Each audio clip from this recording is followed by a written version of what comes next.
जय श्री राम, जय हनुमान, जय माता दी। श्रीमद् देवी भागवत पुराण की जय। आज कथा आगे चलते हैं। महिषासुर के मंत्री के साथ देवी की बातचीत और मंत्री का लौटकर महिषासुर को देवी का संदेश कहना, महिषासुर का मंत्रियों से परामर्श और महिषासुर के द्वारा ताम्र को देवी के पास भेजा जाना। व्यास जी कहते हैं, महाराज भगवती जगदम्बा श्रेष्ठ स्त्री के रूप में विराजमान थी।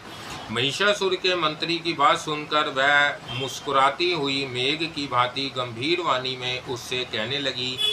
देवी ने कहा, मुनिवर, तुम्हें यह निश्चित रूप से समझ लेना चाहिए कि मैं देवताओं की जननी हूँ। मेरा नाम महालक्ष्मी है। संपूर्ण दैत्यों को मारने के लिए ही मैं प्रकट होती हूँ। महिषासुर का वध करने के लिए समस्त देवताओं ने मुझसे प्रार्थना की है। उस दानवराज के कारण देवता अत्यंत कष्ट भोग रहे हैं।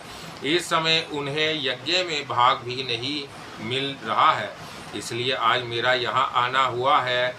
मंत्रीवर, मैं महिषासुर को मारने के प्रयत्न में लगी हूँ। मैं अकेली ही नहीं हूँ, मेरे साथ विपुल सेना है।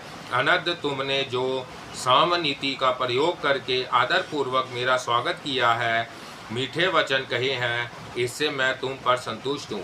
अन्यथा निश्चित जानो, मेरी दृष्टि प्रलयाग्नि की तुलना करने वाली है। उसके प्रभाव से तुम्हारे प्राण नहीं बच सकते। अब तुम मेरी बात मानकर उस पापी महिषासुर के पास जाकर उससे यह वचन कहना, यदि तुझे प्राणों का लोभ हो तो अभी तुरंत पाताल चला जा। तू नहीं जाना चाहेगा तो तुझ अपराधी एवं दुष्टों को मैं समरांग में मार डालूंगी। मेरे बाण से तेरे शरीर की धज्जियां उड़ जाएंगी। तेरे लिए यमराज के घर जाना अवश्य हो जाएगा। मेरी इस दया तुल्यता को समझकर तू इसी क्षण इस लोक में विदा हो जा। मूढ़, मेरे मर जाने पर देवता स्वर्ग पर अधिकार प्राप्त कर लेंगे, अथवा सागर पर्यंत इस पृथ्वी का परित्याग करके तू अकेला ही यहाँ से हट जाने की व्यवस्था कर ले। मूर्ख, मेरे बाण तेरे शरीर को लक्ष्य बनाए, इसके पूर्व ही पाताल चले जाने में तेरी कुशल है। असुर, यदि तेरे मन में युद्ध करने की इच्छा हो तो अभी अपने संपूर्ण महाबली वीरों के साथ यहाँ चला जा। मैं तुझे यमराज के घर भेजने के लिए उद्यत हूँ। अरे प्रचंड मूर्ख, तेरे जैसे असंख्य दानवों का प्रत्येक युग में मैंने वध किया है, वैसे ही तुझे भी समरांग में मार डालूंगी। तू मेरे शास्त्र धारण को सफल कर दे। मूर्ख, तू महान दुराचारी है। ब्रह्मा के द्वारा तुझे जो वर मिल गया है उसका अभिमान ना कर। केवल स्त्री ही तेरा वध कर सकती है। यह निश्चय जानकर तुझे प्रधान देवताओं को असीम कष्ट पहुँचाया है। अस्तु, ब्रह्मा का वचन सत्य करना परम आवश्यक है, अथवा अनुपम स्त्री का रूप धारण करके तुझ अपराधी को मारने के विचार से ही मैं यहाँ प्रकट हुई हूँ। मूर्ख, यदि तुझे जीने की इच्छा हो तो आज ही देवताओं के स्थान को छोड़कर पाताल में, जहाँ सांपों का साम्राज्य है, स्वेच्छापूर्वक चला जा। व्यास जी कहते हैं, महिषासुर का वह प्रधानमंत्री भी शूरवीर था। देवी की बात सुनकर उसने सार गर्भित उत्तर देना आरंभ किया। देवी, तुम अभिमान में चूर रहने वाली स्त्री के समान बातें करती हो। कहाँ तुम और कहाँ वह दानवराज? भला इस प्रकार का अनुचित युद्ध कैसे हो सकता है? तुम अकेली स्त्री हो। अभी जवानी के प्रथम सोपान पर तुम्हारा प्रवेश हुआ है। तुम्हारे सभी अंग कोमल है। उन महिषासुर के शरीर की आकृति बड़ी विशाल है, अथवा बड़ी कठिनता से उनके साथ तुम्हारी मित्रता हो सकती है। महिषासुर के पास हाथी, घोड़े और रथों से परिपूर्ण अनेक प्रकार की सेना है। भांति भांति के आयुध लिए पैदल सैनिकों की संख्या भी अप्रमेय है। वाह मोरू, जिस प्रकार मालती के फूल को मसल डालने में गजराज को कुछ भी परिश्रम नहीं करना पड़ता, वैसे ही महिषासुर के हाथ संग्राम में तुम्हारा अंत हो जाए, इसके लिए उन्हें कुछ भी प्रयास नहीं करना पड़ेगा। हमारे राजा साहब देवताओं के महान शत्रु हैं, किंतु तुमने उनकी अटूट श्रद्धा है, अथवा साम और दान नीति का प्रयोग करके ही मैं तुमसे बातें करना उचित समझता हूँ, नहीं तो तुम मिथ्या भाषण करती हो, व्यर्थ के अभिमान में भरकर अपनी चतुरता दिखाती हो, तथा रूप एवं यौवन का तुम्हें अभिमान हो गया है। यह मानकर मैं तुम्हें आज ही बाण के द्वारा मृत्यु के मुख में झोंक देता। तुम्हारे रूप में जगत के रूपों को तुच्छ करने की योग्यता है। इसे सुनकर मेरे महाराज मोहित हो गए हैं। उनकी प्रसन्नता के लिए ही तुम्हारे प्रति मेरे मुख से अत्यंत मधुर वाणी निकल रही है। विशाल लोचने, उनके संपूर्ण राज्य और धन पर तुम्हारा अधिकार रहेगा। वह तुम्हारे सेवक होकर रहेंगे। मृत्युदायी क्रोध का परित्याग करके तुम उनसे प्रेम भाव बनाने की कृपा करो। भामिनी, मैं भक्ति पूर्वक तुम्हारे चरणों पर पड़ा हूँ। शचिस्मते, तुम्हें शीघ्र ही राजा महिषासुर की पटरानी बन जाना चाहिए। अविकल रूप से त्रिलोकी की सारी संपत्ति तुम्हारे अधीन रहेगी। महिषासुर के संबंध हो जाने पर संसार जनित समस्त सुख तुम्हारे लिए सुलभ हो जाएंगे। देवी ने कहा, मंत्रीवर सुनो, मैं शास्त्र की मर्यादा के अनुसार चतुरता का आश्रय लेकर वाक्यों का बिल्कुल सार अर्थ तुम्हें बतलाती हूँ। मेरी समझ में आ गया है, तुम महिषासुर के प्रधानमंत्री हो। तुम्हारे इन वचनों से स्वतः सिद्ध हो रहा है कि तुम्हें भी पाशविक बुद्धि ही प्राप्त है। जिसके तुम जैसे मंत्री हैं वह भला बुद्धिमान कैसे हो सकता है। तुम दोनों एक समान हो। ब्रह्मा ने तुम्हारी अच्छी जोड़ी मिलाई है। मूर्ख, मेरे विषय में तुमने जो कहा है स्त्री स्वभाव वाली हो, सो विचार पूर्वक देखो तो क्या मैं पुरुष नहीं हूँ। मैंने स्वाभाविक गति से स्त्री का वेश धारण कर लिया है। तुम्हारे स्वामी स्त्री के हाथ अपनी मृत्यु मांग चुके हैं। उसे पूरा करने के लिए ही मुझे ऐसा करना पड़ा है। इससे मैं समझती हूँ कि वह प्रचंड मूर्ख है। वीर रस के तत्व से वह निरंतर अपरिचित रहा है। स्त्री के हाथ से मरना पराक्रमहीन के लिए भाले ही सुख कर प्रतीत हो, शूरवीर के लिए तो यह महान कष्टप्रद है। ऐसी ही निंदा मृत्यु एवं बुद्धिमान बनाने वाले तुम्हारे स्वामी महिषासुर ने मांगी है। इसलिए स्त्री का रूप धारण करके उस कार्य को संपन्न करने के विचार से ही मैं यहाँ उपस्थित हुई हूँ। तुम्हारे धर्मशास्त्र विरोधी वाक्यों से मैं कैसे डर सकती हूँ। जिस समय प्रारब्ध प्रतिकूल हो जाता है उस समय तरण में भी व्रज जैसी अपरहित शक्ति उत्पन्न हो सकती है।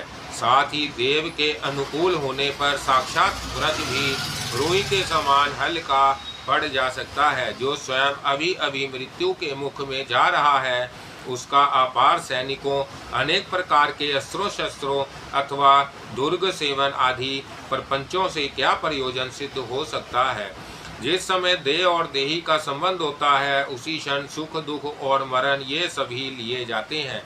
देव जिसकी मृत्यु जिस प्रकार निश्चय कर देता है उसकी उसी प्रकार मृत्यु होनी अनिवार्य है। उसे कोई टाल नहीं सकता। इस विषय में संदेह नहीं करना चाहिए। जहाँ तक कि ब्रह्मा प्रभृति महान देवताओं को भी जीवन और मरण जिस समय जिस प्रकार से निश्चित है उस समय उसी प्रकार से स्वीकार करना पड़ता है। फिर अन्य जीवों के संबंध में क्या विचार किया जाए। जो देवता स्वयं मरण धर्मा है उनके वरदान से जिन्हें यह अभिमान हो जाए कि हम मर नहीं सकते वह निरे मूर्ख ही हैं। उनकी बुद्धि मारी जा चुकी है। अतः तुम शीघ्र ही अपने राजा के पास जाओ और उसे मेरी बातें सुना दो। फिर वह तुम्हें जो आदेश दे वैसा ही करना। तुम्हें यदि प्राणों का मोह हो तो इंद्र स्वर्ग का राज्य करे, देवताओं को भविष्य प्राप्त करने का सुअवसर मिले और तुम लोग रसातल चले जाओ।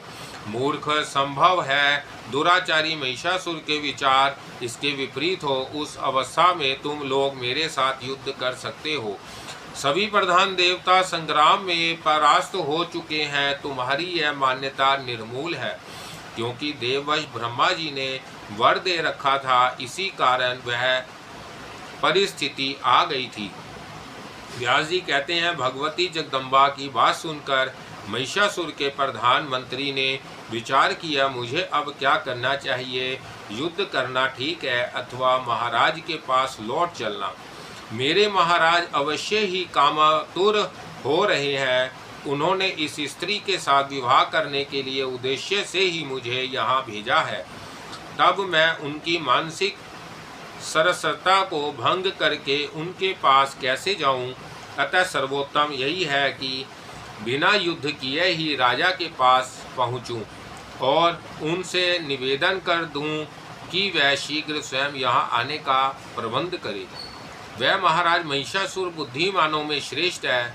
उनके पास बहुत से निपुण मंत्रियों का समाज है।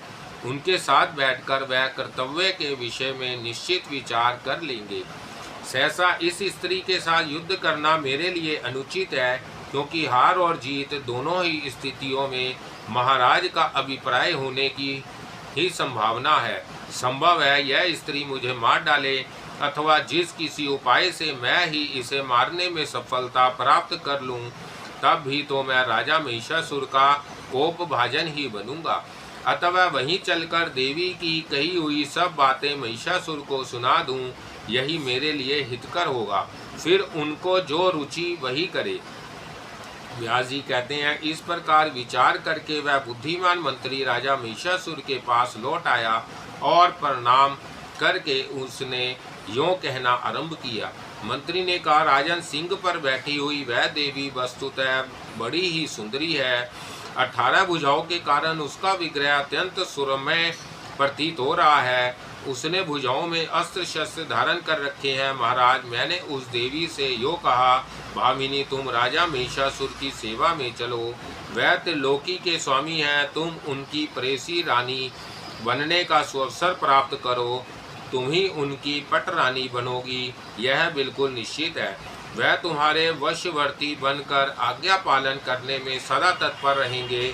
सुंदरी महिषासुर को अपना स्वामी बनाकर दीर्घ काल तक त्रिलोकी की संपत्ति भोगो और स्त्रियों में सबसे अधिक भाग्यशालिनी बनने का अवसर प्राप्त करो। मेरी उपयुक्त बातें सुनकर विशाल नेत्रों वाली वह देवी पहले तो अहंकार के वश होकर किंकर्तन वह व्यूमूढ़ सी हो गई। फिर हंसकर उसने मुझसे कहा, भैंस के पेट से पैदा हुआ महिषासुर पशुओं से भी गया गुजरा है। मैं देवताओं का हित करने के विचार से उसे देवी के बलि चढ़ा दूंगी। अरे मूर्ख, जगत में कौन ऐसी मूढ़ स्त्री है जो महिष को पति बनाए? फिर मुझ जैसी विवेकवती स्त्री उसे कैसे स्वामी बनाने में विचार कर सकती है? सींग वाली भैंस ही उस सींग वाले भैंस को अपना पति बनाया करे। मैं उस महिषी की भांति डकारती हुई उसे पति नहीं बना सकती। मैं तो समरांग में उपस्थित होकर उसके साथ युद्ध करूंगी। मेरे हाथ देवताओं से शत्रुता करने वाला महिषासुर काल का कलेवा बन जाएगा। दुष्ट, यदि तुझे जीने की इच्छा हो तो पाताल भाग जा। राजन, उस स्त्री ने बड़ी कठोर बातें मुझसे कही। उन्हें सुनकर बहुत विचार करने के पश्चात मैं वहां से लौट आया हूँ। रस भंग हो जाने की आकांक्षा से मैंने उसके साथ युद्ध नहीं छेड़ा। आपकी विशेष आज्ञा पाए बिना ऐसा व्यर्थ अधम मैं कैसे कर सकता हूँ? राजन, वह सुंदरी असीम बल के अभिमान में चूर है। भविष्य में क्या होगा यह बात मेरी समझ से बाहर है। स्वयं आप ही इसका निर्णय करें। युद्ध करना या यहाँ से भाग जाना, कौन सा काम कल्याणप्रद होगा, इसके अंतिम निर्णय तक पहुँचने में मेरी बुद्धि असमर्थ है। व्यास जी कहते हैं, मंत्री की बात सुनकर अभिमान में चूर रहने वाले महिषासुर ने अपने बूढ़े मंत्रियों को बुलाया और उनसे मंत्रणा की।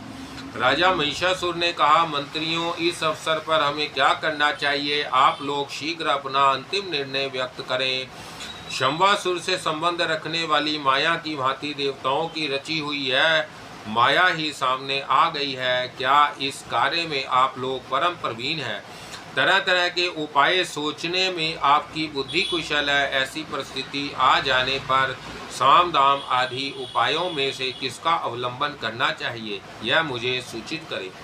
मंत्री बोले, महाराज, प्रत्येक समय सत्य और प्रिय वचन ही बोलना चाहिए। विवेकी पुरुष हितकर कार्य के विषय में भली भांति सोच समझ कर ही अपना मत व्यक्त किया करते हैं। राजन, कुछ बातें तो सत्य और हितकर होती हैं, कितनी ही बातें प्रिय होते हुए भी अहितकर होती हैं। जैसे औषध जगता में मनुष्यों को खाते समय अप्रिय होते हुए भी परिणाम में रोग नाश रूपी हित का साधक होता है। राजन, सत्य वचन सुनने और समर्थ करने वाले दुर्लभ हैं। सत्यभाषी का मिलना भी कठिन है। श्रोता को प्रसन्न करने के लिए झूठी बातें बकने वाले वक्ता बहुत मिल सकते हैं। राजन, यह विचार बड़ा ही गहन है। इस अवसर पर हम कैसे क्या कहें, किस कार्य का परिणाम अच्छा होगा अथवा बुरा, इसे त्रिलोकी में कौन जान सकता है। राजा महिषासुर ने कहा, एक बार सब लोग अपनी बुद्धि के अनुसार मत व्यक्त करें। सबके विचार सुनकर मैं सोच लूँगा। कार्य कुशल पुरुष को चाहिए कि बहुत लोगों के मत को जानकर उस पर बार बार विचार करे, फिर तो जो कार्य हितकर जचे उसे अपनाने की चेष्टा करे। व्यास जी कहते हैं, राजा महिषासुर के ऐसे वचन सुनकर महाबली विरूपाक्ष उसे प्रसन्न करते हुए झट बोल उठा। विरूपाक्ष ने कहा, राजन, यह एक साधारण स्त्री है। अभिमान में भरी होने के कारण इसके मुख से ऐसे वचन निकल रहे हैं। केवल डराने के लिए ही इसकी ऐसी बातें हैं। इसे आप समझ लीजिए। स्त्रियां बड़ा चढ़ाकर बहुत सी ऐसी बातें बका करती हैं ताकि युद्ध में किसी प्रकार परास्त ना हो सके, किंतु उनके असत्यपन और साहस को जानने वाला कौन पुरुष उनसे डर सकता है। राजन, आप त्रिलोकी पर विजय प्राप्त कर चुके हैं। इस समय एक साधारण स्त्री से भयभीत होना आपके लिए बिल्कुल अशोभन है। हाँ, किसी दीनहीन को मारने पर वीर पुरुष को जगत में कलंक अवश्य लग सकता है। अतः महाराज, मैं अकेले ही चंडी से युद्ध करने जा रहा हूँ। मैं उसे अवश्य मार डालूंगा। अब आप निर्भय हो जाएं। कुछ सैनिक मेरे पास साथ रहे। मैं अस्त्र शस्त्रों से सज धज कर जाऊंगा, जिससे प्रचंड पराक्रम वाली उस दुर्दर्श स्त्री को परास्त कर सकूंगा। राजन, अब आप मेरा बल देखिए।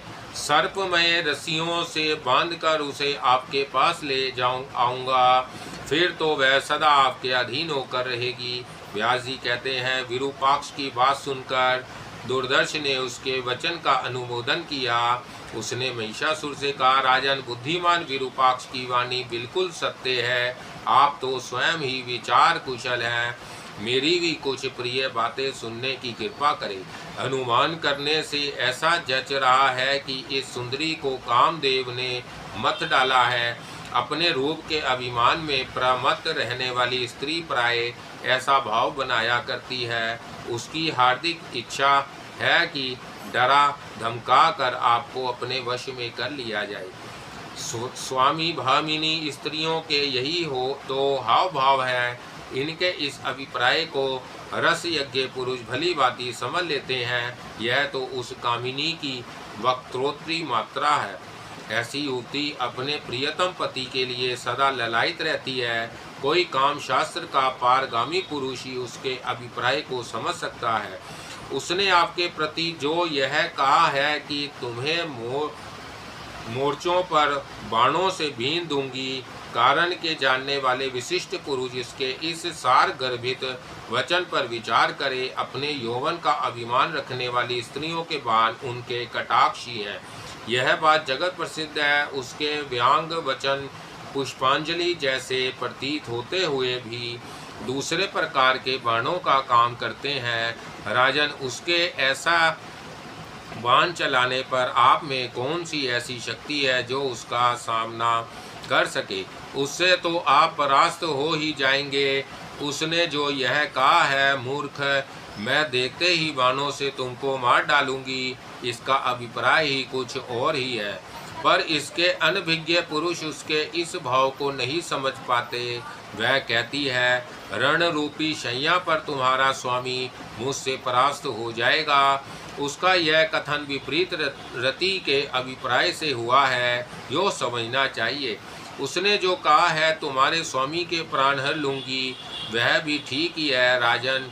वीर्य को ही प्राण कहते हैं। वीर्य के अभाव में शरीर नष्ट प्राय हो जाता है। इस विषय व्यंगोत से वह सुंदरी स्त्री आपको पति चुन रही है। रस शास्त्र के पारगामी विधान पुरुष विचार पूर्वक इस कथन के अभिप्राय को समझ ले। महाराज, इस रहस्य को जानकर आपको भी रसयुक्त व्यवहार करना चाहिए। उसके लिए साम और दान, यह दो ही उपाय समीचीन है। वह सुंदरी क्रोध अथवा अभिमान में भरी रहने पर भी आपके अनुकूल हो जाएगी। उसी के समान मीठे वचनों का प्रयोग करके मैं उसे आपके पास ले आऊँगा।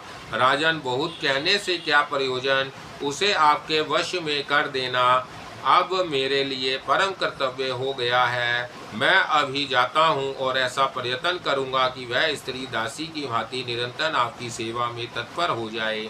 व्यास जी कहते हैं, विरूपाक्ष की ऐसी बातें सुनकर रहस्य के पूर्ण जानकार ताम्र ने महिषासुर से कहा, राजन, आप मेरी कुछ बात सुनने की कृपा करें। मैं परिणाम युक्त धार्मिक बात कहता हूँ जो रस और नीति से भी संयुक्त है। यह स्त्री पूर्ण विदुषी जान पड़ती है। काम से आतुर होकर आपसे प्रेम करने के लिए इसका आगमन नहीं हुआ है। मानद उसके कहे हुए कोई भी वचन व्यंग्यात्मक नहीं है। महाबाहु, बिना किसी सहायक को लिए एक नव युवती स्त्री ने आने का साहस किया है। यह कैसी विचित्र बात है। मन को मुग्ध करने वाली इस देवी का रूप भी बड़ा विलक्षण है। त्रिलोकी में किसी ने भी 18 भुजाओं वाली स्त्री को ना कभी सुना और देखा ही है। इस कल्याणी में असीम पराक्रम भरा है। राजन, जितनी भुजाएं हैं उतने ही सुदृढ़ आयुधों को भी इसने धारण कर रखा है। मेरी समझ से ये सारी बातें काल की करतूत है। अब निश्चय ही कुछ प्रतिकूल घटनाएं घटने वाली हैं। मैंने रात में स्वप्न में भी अनिष्ट सूचक ही देखा है। इससे मुझे जान पड़ता है अब यमराज का डेरा यहाँ जम गया है। रात बीत चुकी थी, उषा काल हो गया था। उसी समय मुझे स्वप्न में दिखाई पड़ा है, घर के आंगन में काले रंग की साड़ी पहने हुए कोई स्त्री विलाप कर रही है। यह मृत्यु सूचक स्वप्न विचारणीय है। रात में भयंकर पक्षी घर घर घूम कर रो रहे हैं। इससे मैं जानता हूँ कोई भयानक अनिष्ट का कारण अवश्य उपस्थित होने वाला है। परिणाम भी दृष्टिगोचर हो रहा है, जो कि वह स्त्री युद्ध करने के लिए निश्चित विचार करके आपको बुला रही है। राजन, यह स्त्री ना मनुष्य है, ना गंधर्वी और ना असुरी ही। इसे देवताओं की रची हुई माया समझना चाहिए। मोहित करना इसका स्वाभाविक गुण है। इस अवसर पर मन में कायरता लाना अवश्य ही अनिवार्य है। जो कुछ भी हो, युद्ध करना ही समुचित है। जो होना है वह तो होकर ही रहेगा। प्रारब्ध से संबंध रखने वाले अच्छे अथवा बुरे फल को कौन जान सकता है। इस विषय में सभी अनभिज्ञ हैं। अतः मेधावी पुरुष को चाहिए कि विचार पूर्वक धैर्य धारण करके स्थित बना रहे। राजन, मनुष्यों के जीवन और मरण के विषय में देव का अमित शासन चलता है। त्रिलोकी में कोई भी ऐसा पुरुष नहीं है जो उसे विफल करने में समर्थ हो सके। महिषासुर ने कहा, महाभाग ताम्र, तुम युद्ध करने के लिए निश्चय विचार करके जाओ। उस स्वाभिमानिनी सुंदरी स्त्री को धन पूर्वक परास्त करके मेरे पास ले आना। यदि वह सुंदरी संग्राम में तुम्हारी अधीनता न स्वीकार करे, तब भी उसको तुरंत मार डालना अनुचित होगा। फिर किसी दूसरे की प्रयत्न से उसे वश में करने की चेष्टा करनी चाहिए। अजी, तुम तो सर्व ज्ञान संपन्न वीर पुरुष हो। काम शास्त्र में भी तुमने सर्वोत्तम योगात्मा प्राप्त की है। जिस किसी भी उपाय से उस सुंदरी को वश में कर लेना परम आवश्यक है। वीर महाबाहो, तुम अभी एक विशाल सेना साथ लेकर वहां पहुंचो। जाकर बार बार विचार करके उसके हार्दिक अभिप्राय को समझने की चेष्टा करना। काम अथवा वैर किस उद्देश्य को लेकर वह यहाँ आई है, यह जानना बहुत आवश्यक है। अथवा वह किसकी माया है, सर्वप्रथम यह निश्चित करके उसके अभिलाषित कार्य पर विचार करना चाहिए। इसके पश्चात अपनी योग्यता और बल के अनुसार युद्ध करना समुचित है। कायरता और निर्दयता दोनों ही बिल्कुल अवांछनीय है। उसके मन के अनुसार ही तुम्हें भी व्यवहार करना चाहिए। व्यास जी कहते हैं, ताम्र का मस्तक मृत्यु का आसन बन चुका था। उसने महिषासुर की उक्त बातें सुनकर सेना साथ ले ली और उसे प्रणाम करके वह युद्ध के लिए चल पड़ा। जाते समय मार्ग में उस दुरात्मा दानव को यमराज के पथ को प्रदर्शित करने वाले बहुत से भयंकर अपशगुन दिखाई पड़े। उसका मन भय और चिंता से व्याकुल हो गया। आगे बढ़ने पर ताम्र ने उन भगवती को देखा। उस समय देवी सिंह पर सवार थी। संपूर्ण देवता उनकी स्तुति कर रहे थे। समस्त आयुधियों से उनकी अनुपम शोभा हो रही थी। ताम्र सामनीति का प्रयोग करके विनीत बनकर सामने खड़ा हो नम्रता पूर्वक मधुर वाणी में भगवती जगदम्बा से कहने लगा, देवी, मस्तक पर सुंदर सिंह धारण करने वाले दैत्यों के सरदार महिषासुर तुम्हारे रूप और गुणों पर अपने को निछावर कर चुके हैं। तुमसे अपना विवाह करने के लिए उनकी हार्दिक अभिलाषा है। विशाल नेत्रों से शोभा पाने वाली सुंदरी महिषासुर देवताओं के लिए भी अजय है। तुम उनका मनोरथ पूर्ण करो। उन्हें पति रूप से प्राप्त करके द्रुत नंदन वन में विहरने का सुअवसर हाथ से मत खाओ। सर्वांग सुंदर शरीर के लिए सभी सुख सुलभ होते हैं, अतः ऐसे कामनीय कलेवर को पाकर सब प्रकार से सुख भोगना और दुख को दूर रखना ही तुम्हारे लिए समीचीन है। कर भोरू, तुम्हें इतने आयुध धारण करने की क्या आवश्यकता है? कमल जैसे कोमल यह तुम्हारे हाथ पुष्पों के गेंद पकड़ने योग्य है। बहु रूपी धनुष के रहते हुए इस धनुष की क्या आवश्यकता रह जाती है?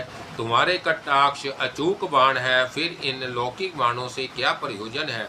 संसार में युद्ध को दुख का मूल कारण समझा जाता है। इस रहस्य के जानकार मानव को युद्ध नहीं करना चाहिए। लोभासक्त अनुरागी व्यक्ति ही परस्पर लड़ते भिड़ते हैं। पुष्पों के द्वारा भी मारपीट करना अवांछनीय है। फिर तीखे तीरों से युद्ध करने की तो बात ही क्या है, क्योंकि अपने अंगों का छिद्र जाना किसी के लिए भी प्रसन्नता का कारण नहीं बन सकता। अतः सुंदरी, तुम्हें कृपा करनी चाहिए। देवता और दानव सभी हमारे महाराज का सम्मान करते हैं। तुम उन्हें अपना स्वामी बना लो, वह तुम्हारे संपूर्ण मनोरथ पूर्ण करेंगे। सब प्रकार से तुम उनकी पटरानी बनकर रहोगी, इसमें किंचित मात्र भी संदेह नहीं है। देवी, मेरी बात मानो, इससे तुम्हें सर्वोत्तम सुख सुलभ होगा। यह निश्चय है कि संग्राम में कष्ट भोगने के पश्चात विजय हो जाना संदेह से मुक्त विषय नहीं है। सुंदरी, तुम्हें राजनीति का सम्यक ज्ञान है। हजारों वर्षों तक संपूर्ण राज्य सुख भोगने की कृपा करो। तुम्हारा भावी सुशील पुत्र इस राज्य का उत्तराधिकारी होगा। अतः जवानी में भोग विलास करने के पश्चात बुढ़ापे में भी तुम सुख से जीवन व्यतीत करोगी।